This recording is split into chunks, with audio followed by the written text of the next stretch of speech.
Conheço a arte e a escultura e a pintura do nosso convidado há muito tempo, a pessoa conheço muito recentemente e não foi preciso muito tempo de conversa para perceber a entrega que o nosso próximo convidado tem nesta arte, onde observa e nos transporta para o seu universo. Carlos Lourenço, muito obrigado por estar aqui na nossa comunidade através da Camões TV. Eu é que agradeço, muito obrigado por terem vindo. Começamos com aquela pergunta que fazemos a todos os nossos artistas que entrevistamos. Como é que surgiu o teu mundo na pintura e na escultura? Nós, quando nascemos, toda a gente, quando nasce, começa a desenhar. É das primeiras coisas que faz, é rabiscar. E o meu caso foi que nunca parei. Mesmo sem ter consciência, fui sempre fazendo desenhos em todas as fases da minha vida. E, naturalmente, a pintura e a escultura chegaram naturalmente, claro. E quais são as diferenças que encontras entre a escultura e a pintura? A pintura, como é bidimensional, parece-me um pouco mais difícil porque tens que criar sempre uma terceira dimensão e por isso precisas de técnica e alguma técnica para o fazeres, enquanto a escultura é a peça em si, antes de ser trabalhada, o suporte já é tridimensional na maior parte das vezes, por isso tens essa parte facilitada, mas isto é uma área que, na minha perspectiva, é sempre muito difícil. As pessoas António Barros e o professor Alberto Carneiro foram muito importantes no teu percurso. O Alberto Carneiro e o António foram importantes para mim porque foi nos anos 80, 79, 80, quando fui para Coimbra e o conheci, e depois estive no Círculo de Artes Plásticas da Academia de Coimbra, que era uma associação em que se reuniam artistas e havia ateliês e faziam-se exposições, e nessa altura foi importante para mim porque tivemos um projeto que, embora não seja um projeto de escultura nem de pintura, durou durante 5 anos. Nós estamos a falar na década de 80, 90? 80, isto propriamente em 82, 83. Estava eu, no fundo, a começar com uma atividade mais séria nesta área. Tu moras, como nós iniciamos esta conversa, a dizer que moras aqui numa terra chamada Lentesqueira.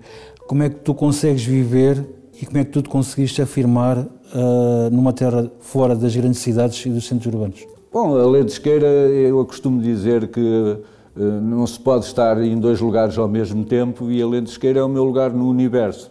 Portanto, eu não sou o meu objetivo não é uma coisa regional, se bem que é mais universal, por isso o lugar não é muito interessante. Qualquer lugar pode servir para o meu propósito. Mas é um lugar fácil de encontrar, por exemplo, a matéria-prima que tu usas? Sim, sim, porque a escultura precisa de... Quando os suportes são pedra e madeira, precisa sempre... É melhor trabalhá-lo ao ar livre e ter espaço, porque acaba por produzir sempre muita poeira e muito ruído. Por isso é preciso um espaço assim, é o ideal para poder fazer esta atividade. A pedra e a madeira são os meus suportes favoritos. E personalidades completamente diferentes na matéria.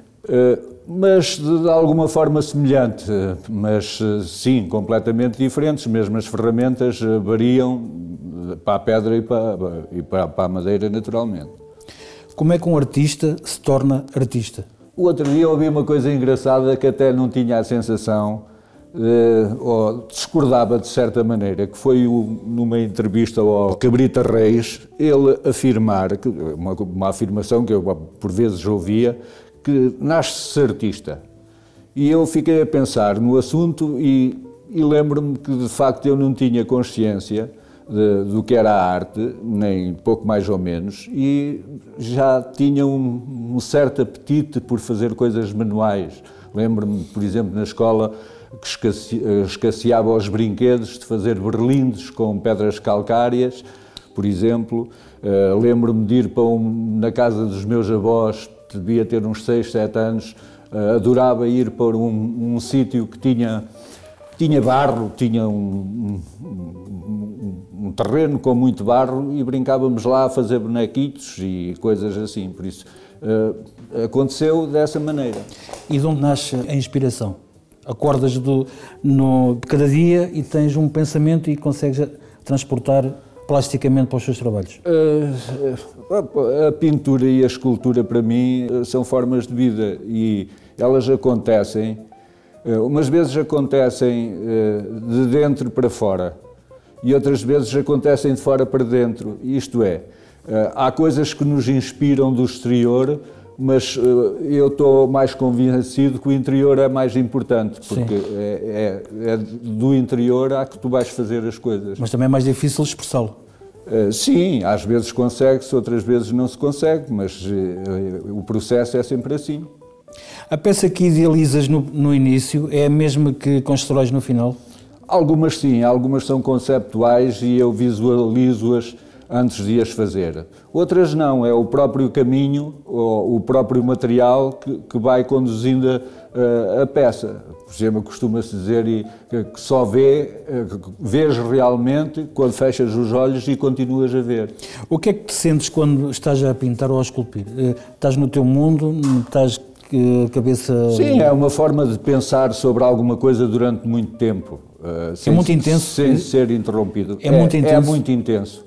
É muito intenso, é sempre muito intenso e depois também pode proporcionar uma sensação muito, muito boa no fim, porque digamos que tens sempre materiais, às vezes que não expressam nada, ou às vezes são desperdícios industriais, na maior parte das vezes, nas coisas que eu faço, e passado um dia ou passado umas horas tens uma peça que é uma espécie de alquimia, é uma coisa nova que apareceu de repente, que está ali, que ainda agora não era nada e agora é, por isso proporciona... E tens um prazer imenso em ver aquilo a nascer e a descobrir. Sim, mas ao contrário do que parece, a pintura e a escultura não são só prazer, são muitas vezes tortura e, sei lá, as pessoas que se abandonam a estes caminhos resolvem a vida, as contradições, os fantasmas... tudo se resolve ali. A pintura e a escultura são registros em que nada escapa. As pessoas têm que às vezes fazer um esforço para saber ler o que lá está. Portanto, um pintor ou um escultor na sociedade vai nu. É impossível enganar alguém. Sim.